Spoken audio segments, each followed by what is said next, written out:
ఒక అడవిలో ఒక రాక్షసుడు ఉండేవాడు. అతను మిక్కిలి క్రూరుడు. కనిపించిన జంతువు నల్లా తినేస్తుండేవాడు. దీంతో అడవిలో జంతువుల సంఖ్య తగ్గిపోతూ వస్తోంది. ఒకనాడు అడవిలో జంతువులన్నీ సమావేశమై రాక్షసుడికి రోజుకు ఒక్క జంతువును ఆహారంగా పంపాలని నిర్ణయించుకున్నాయి. అందుకు రాక్షసుడు కూడా అంగీకరించాడు. రోజుకొక జంతువు రాక్షసుడికి ఆహారంగా వెళుతున్నది. ఒకరోజు ఒక కోతిపిల్ల వంతు వచ్చింది. కోతిపిల్ల ఒక కట్టెల మోపును నెత్తిన పెట్టుకుని ఆడుతూ పాడుతూ బయలుదేరింది. అదరు బెదరు లేకుండా వెళుతున్న కోతిపిల్లను చూసి మిగతా జంతువులు ఆశ్చర్యపోయాయి. కోతిపిల్ల వెళ్లి రాక్షసుడి ఎదురుగా నిటారుగా నిలుచున్నది.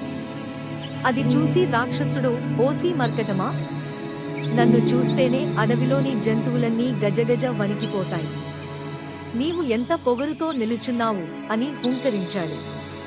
అప్పుడు కోతిపిల్ల, మహానుభావ, తమ వంటి గొప్పవారికి ఆహారంగా రావడం నా అదృష్టం. కాని నాకొక సందేహం అన్నది.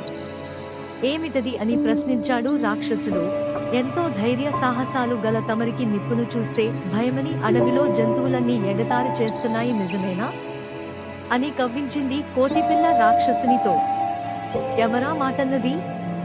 నిప్పును చూస్తే నాకు ఏమీ భయం లేదు అన్నాడు రాక్షసుడు. కోతిపిల్ల తను తెచ్చిన కట్టెల మోపును తీసిపరచి దానికి నిప్పంటించి రాక్షసుడిని అందులో దూకమన్నది. రాక్షసుడు వేరే గత్యంతరం లేక అగ్నిలో దూకి మరణించాడు.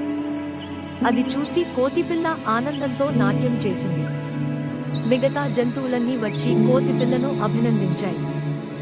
ఓకే ఫ్రెండ్స్, మా ఛానల్ ని లైక్ చేసి, షేర్ చేసి, సబ్స్క్రైబ్ చేసుకోండి.